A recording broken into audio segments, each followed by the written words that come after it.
Les animaux liminaires, c'est-à-dire tous les animaux qui vivent en liberté dans l'espace urbain, comme par exemple les pigeons, les rats, les corneilles, les lapins, souvent sont tués sur ordre des mairies.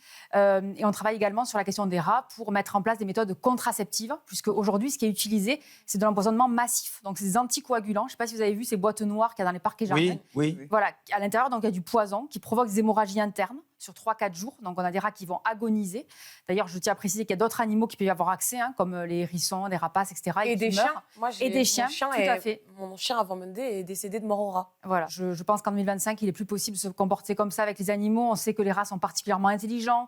On sait qu'ils rigolent, je ne sais pas si vous le savez, mais c'est ultra sonore, donc on ne l'entend pas. En fait. Il rigole, il pleure, il serre les poings quand il a mal, tout ça. Quand on leur fait des chatouilles, ils Vous adorent le demandez une chocolat. reconnaissance officielle de tous ces animaux-là? Oui, tout à fait. On aimerait qu'il y ait un statut juridique, on aimerait qu'il y ait des lois qui les protègent, que ce soit pris au sérieux, en fait, parce qu'aujourd'hui, on a encore des gens qui racontent tout et n'importe quoi sur les rats. Je rappelle quand même qu'il n'y a eu aucune épidémie dans l'histoire contemporaine transmise par les rats. Et que pourtant, on sait très bien qu'ils souffrent. Donc, il serait temps de se poser la question. En fait, la question, elle est politique. C'est quelle méthode on veut utiliser. Oui, mais comment peut-on aussi changer le regard sur ces animaux-là? Il faut en parler. Il faut expliquer en fait que, par exemple, il y a des études qui démontrent que les rats sont particulièrement altruistes. Oui, mais on les considère comme nuisibles. Je me fais l'avocat du diable. Oui, tout à fait. Il y a beaucoup d'idées reçues. Par exemple, on dit qu'ils sont sales, alors que ce sont des animaux comme les chats qui vont passer des heures et des heures à se toiletter tout le corps, en fait. Donc, en effet, c'est lié à notre culture, la culture occidentale, parce que, par exemple, en Inde, il faut savoir qu'il y a des gens qui vénèrent les rats. Et il y a un temple, je ne sais pas si vous connaissez le temple d'Eshnok, où vous avez des centaines de rats qui sont vraiment aimés, en fait. Donc, c'est vraiment une relation un peu culturelle.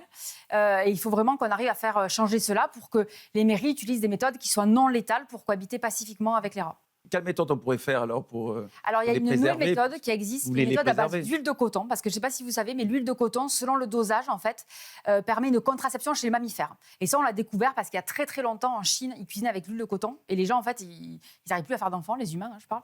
Et donc, en fait, il y a un produit qui existe, qui est un appât à base d'huile de coton, qui permet donc qui serait donc mis dans ces boîtes noires à la place du poison, et qui permet donc que les rats se reproduisent beaucoup moins. Et ça, on demande que ce soit mis en place, notamment par la mairie de Paris, mais par d'autres villes en France, pour en finir avec ces méthodes qui sont vraiment dans notre âge.